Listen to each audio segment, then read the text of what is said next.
Bonjour et bienvenue pour cette nouvelle vidéo sur le film La Nonne 2. Alors j'espère que vous avez passé de bonnes vacances et que la rentrée se passe très bien. Moi, de mon côté, ça se passe super bien. Je suis content. En tout cas, même s'il n'y a pas trop de vidéos, j'en sortirai quand même au moins une ou deux fois par semaine, puisque mes cours me permettent de profiter du cinéma, donc ça c'est super. Mais je sais plus qu'il y aura des périodes où je sortirai pas de toute vidéo parce que voilà, je vais être en recherche de stage et donc du coup, voilà, je vous informe déjà que la cadence de vidéo va moins sortir, mais il y en aura toujours. Mais également, ça peut arriver qu'il y aura une période ou deux comme ça, je ne sortirai pas de vidéo, donc ne vous inquiétez pas, je reprends du service bien évidemment. Et donc, pour remarquer mon retour, après les vacances, j'ai été voir une avant-première sur la Nonne 2 et je suis satisfait de ma séance dans le sens que je suis content d'aller voir une avant-première de films d'horreur en règle générale. Et également, bah, comme j'ai bien aimé la Nonne 1, bah, j'ai dit tiens pourquoi pas voir le 2. Alors il y avait déjà une avant-première avant, mais j'ai pas été le voir parce que j'ai déjà vu un et puis je me rappelle déjà assez. Donc je me dis si ça se trouve dans le 2 il y aura déjà des récaps du 1 donc pourquoi pas. Et puis il y avait quand même pas mal d'années qui sont écoulées donc je dis pourquoi pas. Mais en tout cas je suis content et en plus c'était marrant la séance puisqu'on est rentré, il y avait déjà une femme qui se déguisait en la nonne. Et du coup pendant tout le film on se demandait s'il y aurait quelqu'un et tout et finalement il n'y avait rien eu, ça c'est dommage. Mais c'était marrant pendant tout le temps, on était un peu stressé. Et le seul point négatif, c'est qu'il y avait toujours un courant d'air frais, ça c'était un peu dommage. Et également, ça c'est un point négatif plus général pour le cinéma, c'est que les nouvelles pubs là, jaunes, c'est dégueulasse, hein. Il faut arrêter. J'aimais bien les anciennes pubs avec Jean Mineur qui jetait sa clé. Là, c'est des vieilles pubs, c'est nul. En plus, c'est tout est jaune et tout. À l'image du film également. Bon. Sans plus attendre, je vais parler du film sur La Nonne 2.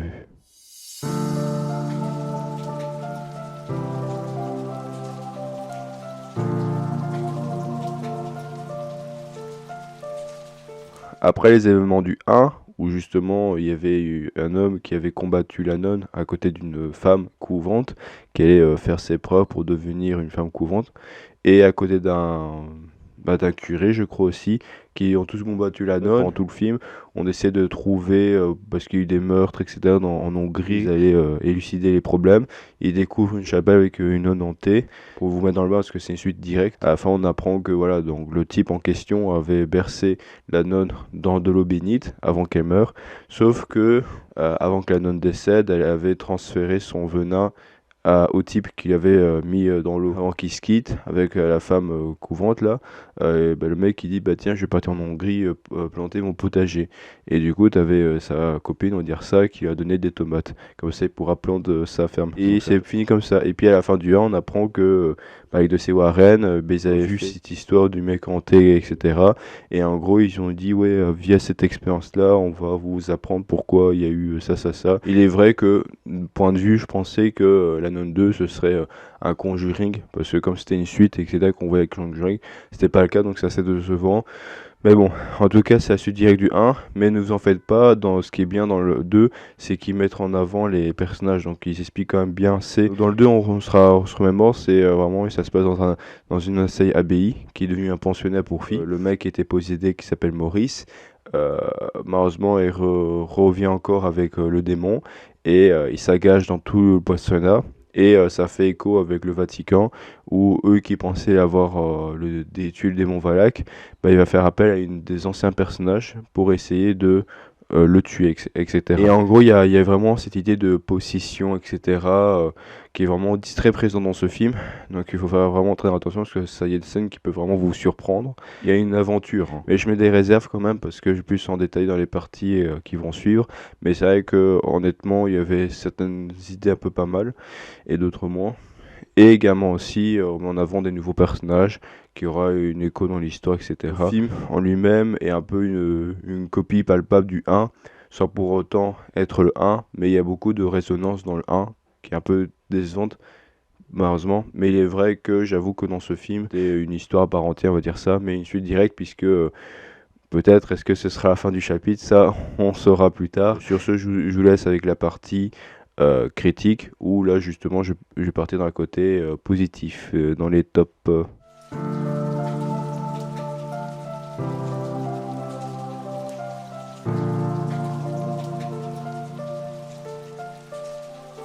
Qu'est-ce que j'en ai pensé dans ces films côté positif? J'ai noté que l'ambiance était assez au rendez-vous. Donc on est vraiment, on reprend dans le thème du 1, on est vraiment dans la même ambiance et dans le même thème, etc. Les apparitions de la nonne qui sont très bien faites, etc. Donc puis ce qui était bien, c'est que dans cette époque, c'est dans les années 1960, on revient vraiment dans les scènes d'avant et le fait que Maurice, qui est le démon qui tue tous les abeilles, alors je sais pas, c'est marqué abeille avec une Y et j'ai dit toujours abeille comme le bzz, non, c'est ABI, pardon, mais ça m'arrive de faire des erreurs. Mais là, c'est que c'est marrant de voir la dimension, voilà, où la tension elle monte, etc. Donc, c'est assez clivant comme scène aussi. Et ce qui est bien, c'est cool aussi de revoir d'anciens personnages, comme j'ai dit avant, parce qu'il y a vraiment une importance capitale et ça fait toujours plaisir de les revoir, même s'il est vrai que dans les côtés négatifs, et pour certains, ils avaient ça servait à pas à grand chose, qui est pas un peu triste. Également aussi, ce que j'ai bien aimé, c'est qu'il y avait une scène ou deux qui étaient excellentes, dont une qui m'a bien marqué, c'était la scène des livres, parce qu'à un moment, il y avait la fille, je crois qu'elle s'appelle Sirène.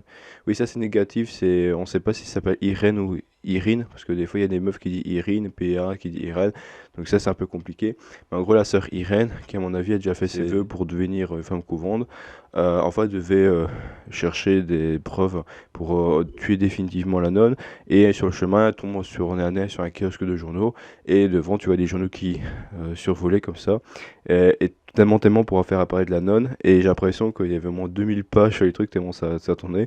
Donc ça, c'était un peu marrant. Mais en même temps, un peu négatif parce que ça fait un peu trop nanar, je trouvais, le fait qu'il tournait comme ça. Ça, c'est un peu négatif. Avec la nonne, c'est le fait que voilà, elle reste plantée devant. Je me dis à tout moment tu pouvais partir, donc mais bon ça c'est pas grave. Également les combats étaient assez stylés, il y en avait quelques-unes aussi, mais je trouvais que pour certaines, certains pardon, étaient assez médiocres, ça j'en parlerai plus tard. Mais en soi le thème vraiment voilà, global de l'horreur etc est vraiment bien représenté, même peut-être un peu surprésenté, c'est un peu dommage. La musique également fait son choix, vraiment fait son chemin. J'ai bien aimé aussi les apparitions de la nonne avec cette musique. La nonne est assez flippante, j'avoue qu'elle est toujours aussi flippante que dans le 1, sauf pour certaines scènes, puis c'est un peu con, parce que tu vois, il y avait une porte qui s'ouvre, au fond du couloir, tu vois apparaître la nonne, mais tu la vois arriver comme ça, mais elle avance pas. Et je me dis, c'est un peu triste parce qu'on manque cruellement de scènes un peu iconiques dans le 1, parce que ce qui était bien dans le 1, c'est le fait que quand la nonne apparaissait, bah, elle venait comme ça avec les lumières éteintes, alors qu'ici, pas trop, c'est juste, elles sont dans le décor et tout, puis quand on allume la lumière, ce qui est bien, c'est qu'on la voit dans le décor et tout, comme si elle était là toujours. Et c'est ça aussi qui est bien, t'as l'impression qu'elle est toujours là, la nonne. Quand tu la vois apparaître comme ça, et puis après, en mode screamer, t'as l'impression que c'était un jeu vidéo, quoi, genre Resident Evil. Donc ce côté-là, j'ai pas trop apprécié, mais bon, voilà, c'est la direction artistique qui me plaisait pas. Également aussi, ce qui est intéressant, c'est le gore. Vraiment, le gore est assez présent et on voit vraiment les personnages se faire débouiller. Bon, c'est pas non plus du gore à la Vendredi 13 non plus, où c'est des tronches éclatées non plus. Pas du tout, mais c'est intéressant de voir qu'il y a quand même un peu côté un peu gore qui est assez présent et ça donne une couche artistique. Moi je donne un peu négatif parce que comment le film est en soi, j'aurais bien aimé que le gore soit un peu mieux surexploité, genre artistique comme si c'était une peinture, quoi. Le seul dernier point positif que j'ai à donner à ce film, c'est que je suis content de l'avoir vu en avant-première pour pas subir ce que j'ai vu dans ce film quand le jour de sa sortie. Et ça vous allez voir bah, justement tout de suite dans les flops.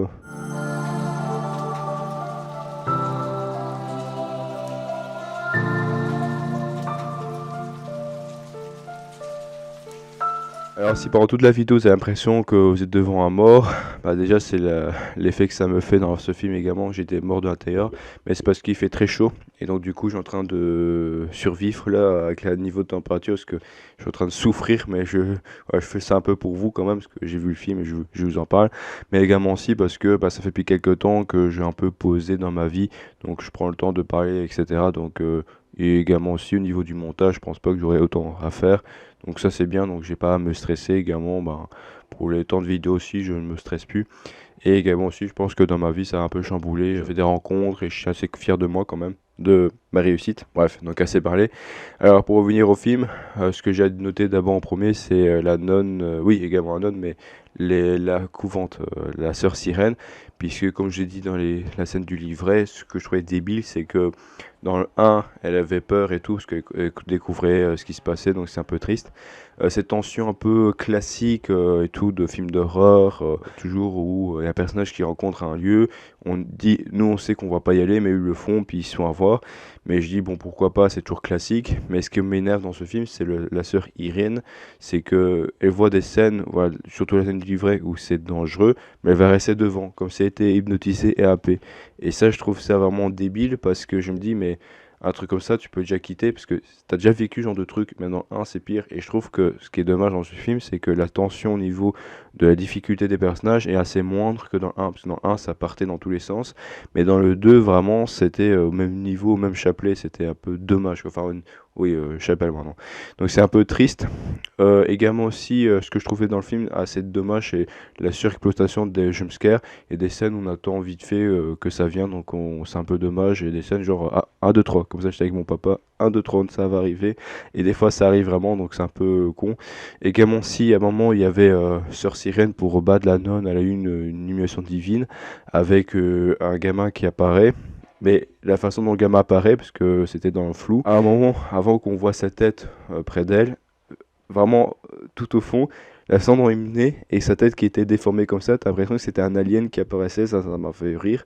Et également, ça c'est un point négatif, c'est que ce film m'a fait plus rire que d'avoir peur, ce que je trouve pas compréhensible parce que moi j'étais avec une appréhension triste dans le 1, j'avais vraiment flippé dans le 1 alors que dans le 2 il y a rien.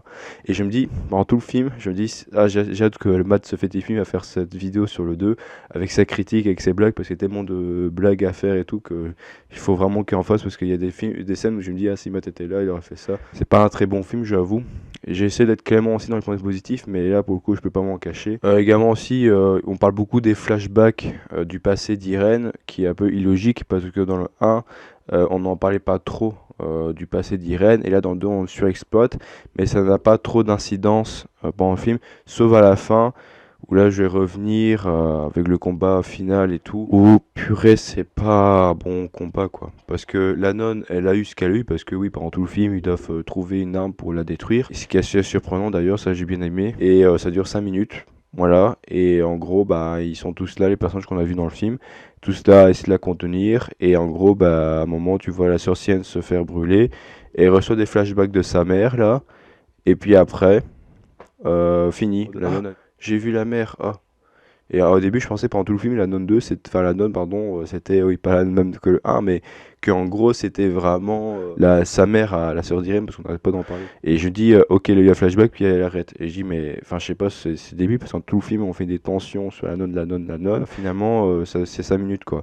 Et pour revenir aussi à la scène clé également, c'est que pendant tout le film, Maurice fait son petit jardin dans son abbaye là, et en plus ce qui c'est complètement débile, c'est que il part en Hongrie pour faire sa femme, mais finalement comme il est possédé il va rester dans une d'abbaye en abbaye, et après il va rester dans un pensionnat parce qu'il tombe amoureux d'une fille, et donc c'est juste par amour, bon ouais, et finalement quand il donne ses plantations, à la fin il allait pour retuer une des gamines qui lui avait offert un collier de l'amitié, et justement il ne le fait pas, et ça s'arrête là. Et moi dans la tête je dis mais que le film soit nul à chier, ok, mais qu'il fasse jusqu'au bout.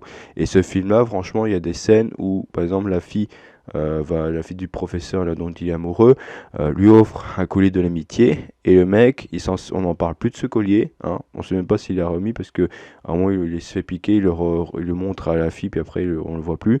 Et à la fin, au moment qu'il tue, moi je pensais qu'il allait se rappeler du collier de l'amitié, et non pas du tout. Et en fait, t'as l'impression qu'il survit de la possession, alors que pendant tout le film, tu le voyais en train de détruire des gens, quoi, malgré ce qu'il soit possédé. Et ce qui est pas con aussi, c'est que, enfin, ce qui est con, c'est que la nonne 2 également, enfin, la nonne, pardon, j'ai l'impression que c'est un autre film, mais c'est un peu ça le problème, c'est que la nonne possède des gens pour les tuer, etc., pour faire ce qu'elles veulent, mais avec ce mec-là, Maurice, ben, honnêtement, ça ne marche pas du tout. Et, enfin, je sais pas, je trouve ça un peu à chier parce que je me dis, pour tout le monde ça marche et pas pour Maurice, et on n'explique pas pourquoi Maurice arrive à tant survivre à ça. Peut-être dans le 1 c'est un peu mieux expliqué, mais on voit bien qu'il se fait griffer et tout, enfin c'est un peu débile. Quand j'étais à scène 2, j'ai pas arrêté de rigoler parce que c'était à chier. Également aussi en lien avec la scène finale, c'est qu'il y avait la scène du clocher où il tombe et t'avais la gamine qui devait s'échapper.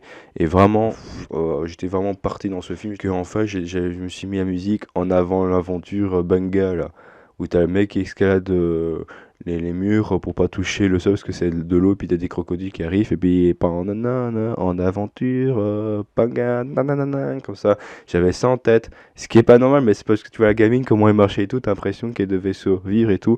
Ou alors c'était le genre de truc, ouais, c'est passage obligé pour devenir un adulte, comme ils font les juifs quand ils doivent réciter la Torah, donc ça m'a fait à sortir du film quand même, hein. C'était une des incohérences du scénario que je disais, mais c'est beaucoup d'incohérences dans ce film qui est vraiment débile. C'est que vraiment dans la résolution des énigmes, comment ils le font, c'est que je me dis, mais ils auraient peut-être dû le faire dans le 1, et ça c'est dommage dans les films, comparé au 1, c'est qu'à chaque fois qu'ils mettent une suite et qu'il y a des nouveaux enjeux, ça donne une incohérence dans le 1, parce que les enjeux qu'il y a dans ce 2-là, et ben vraiment, tu dis, mais ça peut être le cas dans le 1, parce que la nonne essaie de trouver une arme pour devenir invincible, mais ça aurait pu être le cas dans le 1, quoi. C'est ça que je comprends pas pourquoi dans le 2 ça a changé. Et les enjeux sont nuls dans ce sens-là parce que le 2 aurait pu être le 1. En fait, on voit aucune différence. C'est un peu comme dans Insidious 4 où pareil, ce qui était dit à la fin du message du 4, bah, c'est le même qu'il y a eu dans le 2. Le coup du oui, tu dois rouvrir tes chakras et parce qu'avant il faut pas les fermer. Puis en fait, avant il faut les fermer parce que c'est dangereux tes chakras. Enfin, c'est n'importe quoi. Enfin, chakra, c'est pour dire qu'il y avait un pouvoir surnaturel, quoi. C'était pour rire. Et également aussi le coup où ils ont trouvé les solutions pour combattre la nonne.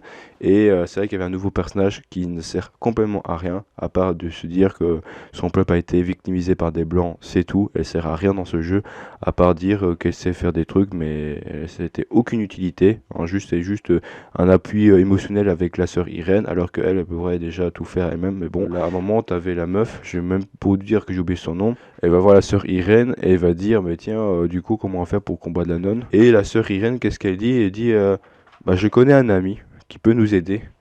Et là, le coup du je connais un ami, ça m'a sorti du film parce que je me dis, mais ça aurait pu être le cas dans un aussi. Quand il y avait un homme qui était puissante, elle aurait pu aussi faire je connais un ami, non. Et aussi, c'était autant centré en France. Parce que ce qui est drôle, c'est que c'est financé par le CNC, que je trouve ça n'importe quoi pour un film à chier. Et je dis, ah bah oui, je comprends mieux, c'est un film français pour vous dire. Mais c'est vraiment le côté, c'est vraiment auto-centré en France, France, France, quoi. Parce que ça se passe en Sainte-Lucie, ça y est, c'est la France, quoi. Mais c'est nul, quoi. Puis le coup du voilà de la nonne qu'on doit arrêter parce qu'elle va aller de abbaye en abbaye pour trouver un pouvoir. Je me dis, mais ça aurait pu être le cas dans un souci, c'est ce genre de jeu-là est nul, c'est totalement incohérent. Également aussi en parlant de la France, niveau des VF, c'est nul. Enfin, à part certaines qui marchent toujours bien, mais celle de Maurice. Déjà le prénom Maurice. Pendant tout le film, quand il dit Maurice, Maurice, ou quand il va voir la gamine, genre Sophie, ouais, c'est Sophie s'appelle. Ouais, ça me fait penser à Sophie Séplessière parce qu'il y a un boutique qui s'appelle Sophie Séplessière, et puis j'aime pas ces personnes, mais bon, c'est comme ça. Sophie en disant, oui, Sophie, ça va, je peux rentrer chez toi et tout, je peux rentrer dans ta cabane, MDA. Bon, ça me fait trop penser à Shining, genre, oui, je vais pas te faire du mal, je vais te foutre un coup de pied dans la tête, je vais te ouvrir le crâne. Mais déjà, c'est que la VF de Maurice, elle est pas adaptée. J'ai l'impression que la voix était décédée et qu'ils ont dû faire un deuxième doublage.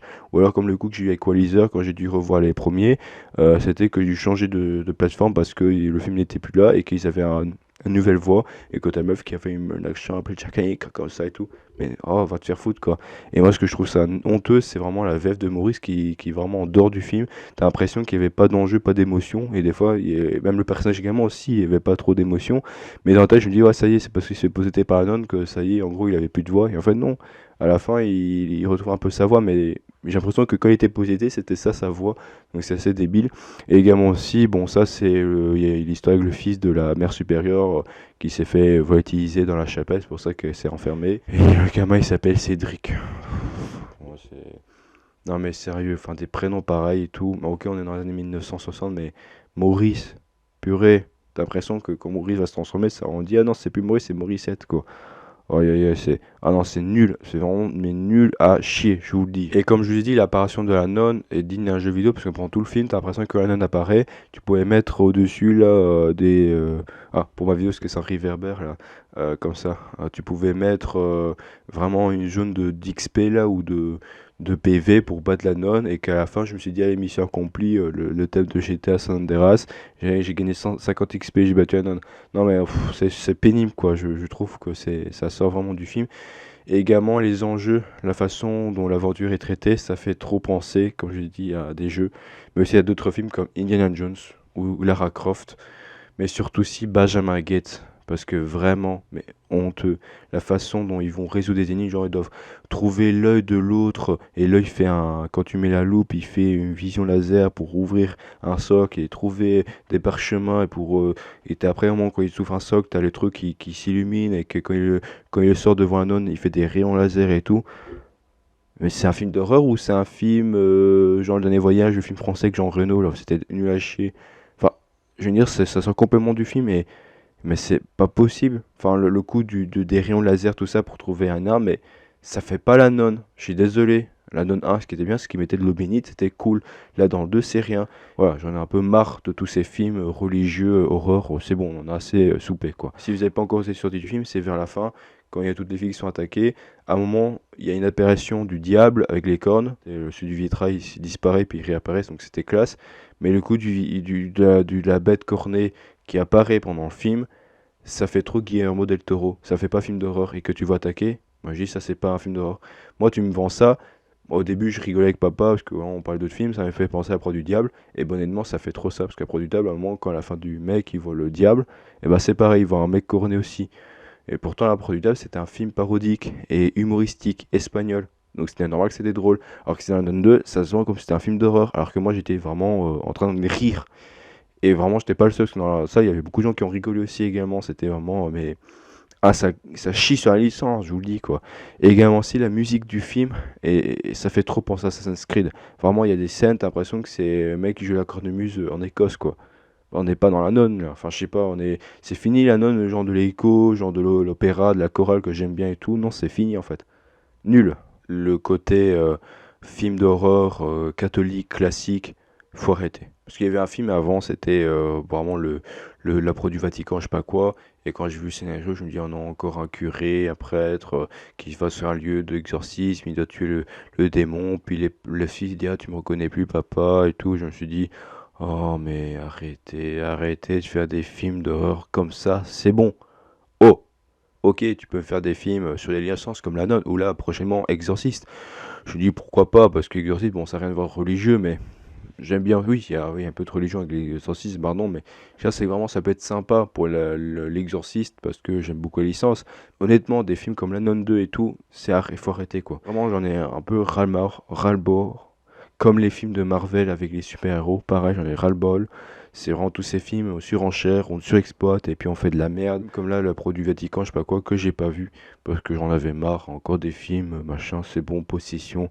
C'est bon, on en a ras le carré maintenant, c'est ras le curé comme on dit. Bref. Pour finir, on va se trouver dans la partie conclusion, où là je vais un peu plus me lâcher, comme j'ai fait là maintenant, mais un peu plus détendu, je l'espère, en tout cas on verra. Donc sur ce, on se trouve dans la partie conclusion.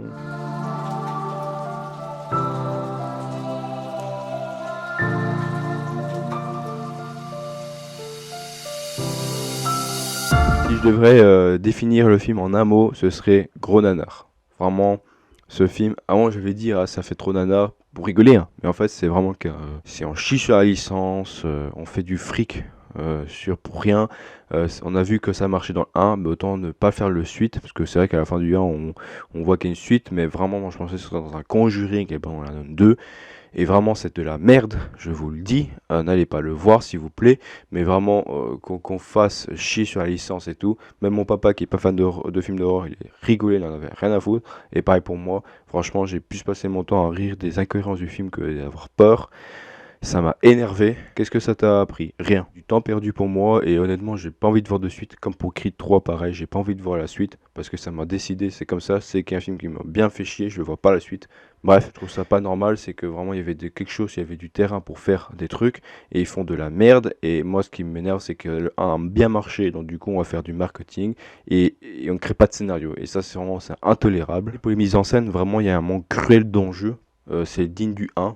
J'ai même 0 parce que vraiment ces enjeux-là pour 2 heures de film ça va pas être résolu en 1 heure quoi. Non. Et le plus fou c'est que la méchante elle est à 2 doigts d'avoir le pouvoir et en fait elle attend que des gens ouvrent la chapelle pour y aller. Alors que Maurice tu sais même pas combien de temps il est en plus. Mais déjà même Maurice, enfin, c'est de la merde. Je sais même plus si dans le 1 il s'appelait Maurice et s'il y avait même ces voix-là pour vous dire. Mais j'avais des bons souvenirs 1 et j'ai l'impression qu'au final j'avais rien capté du 1 si c'est pour finir comme ça. Bref, mais comme je vous ai dit, c'est vraiment nul. Et vraiment, c'est du gâchis, comme je dis, avec le combat final qui se finit par le pouvoir de l'amitié, rayon magique, popolo, pouvoir magique, pop, pop, pop. Enfin, c'est Gigi là, comme ça. Enfin, c'est non, mais pourquoi vous faites ça là? Non. Vraiment, à la fin du 2 on voit qu'il y a un lien avec les Conjuring, mais au bout d'un moment, s'il perd avec les licences Warren, parce que tu vois la fin du 2 qui fait un lien avec Conjuring 3 et tout, et tu dis, mais c'est avant ou après et tout, parce que la même scène du téléphone, c'était la même scène qu'il y avait dans d'autres films. Et je dis, mais franchement, comme pour Insidious 4, parce que c'était le même acteur qui joue dans Warren, je dis, mais vraiment, vous avez du pognon à sortir ou quoi? Moi, j'espère que ce film va faire un flop total, mais s'il y a un 3, moi, je vous le dis, j'irai pas le voir. Non. J'arrive pas, je m'en veux parce que je me dis j'ai perdu du temps en fait. Et également, en faisant de mes recherches, j'ai appris que le film, bon, je pense que beaucoup de gens le savaient que c'est que c'était pas une histoire vraie pour la nonne, mais également moi je le savais pas, je pensais que c'était une histoire vraie. En fait, non, c'était une histoire fausse qui se basait sur les impressions d'un des vrais Warren qui expliquait le monstre Valak, comment il est interprété.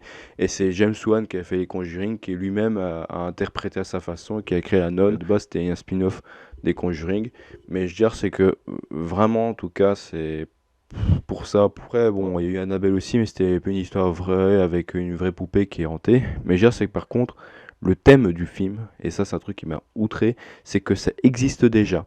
La nonne, comme ça, telle qu'elle est, qu'on voit dans le film, bon, peut-être pas le même visage, c'est un peu comme ça, en fait, qu'il y a eu avant, mais sauf que ça, c'était une licence officielle de Stephen King. Sauf que là, je vous parle, c'était deux films différents de la nonne. Un en 2008, sorti The Nun, et celui en 2018, La malédiction de la nonne. Voilà. Et là, pour ce 2, c'est marqué La malédiction de Sainte-Lucie.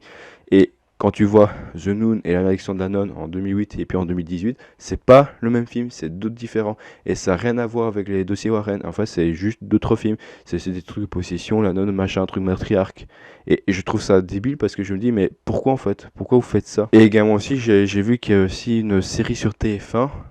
Bon, je sais pas si c'est un film d'horreur, mais enfin, je sais pas, le dossier Warren se vendait sur des films Anon, et ce genre de licence a déjà été exploité dans d'autres manières, et je trouve ça honteux parce que vraiment, on arrive à un point où on sait plus rien créer, parce que je me dis ce qui s'est passé dans la Noon 2000 et 2018, ça peut être vraiment être attaché dans le vrai délire, et je me dis, j'aurais pas perdu de temps. Ma chaîne, quand j'aurais été écrit en 2020, bah, j'aurais pas parlé de ce film. Vraiment, je trouve ça triste pour moi, parce que je me dis, mais enfin, pourquoi? C'est ok, il y a eu même chose aussi avec l'Exorciste, avec un des films et tout, mais c'était dans la chronologie. Mais là, pour le coup, dans ce film, ah, ça m'a sorti. Et vraiment, je vous dis, n'allez pas le voir. Je vous en supplie, s'il vous plaît, je vous en conjure, pour le jeu de mots. Voilà. Sur ce, merci de m'avoir écouté. Ce fut un épisode très long parce que j'ai tellement de choses à dire, je vous l'accorde.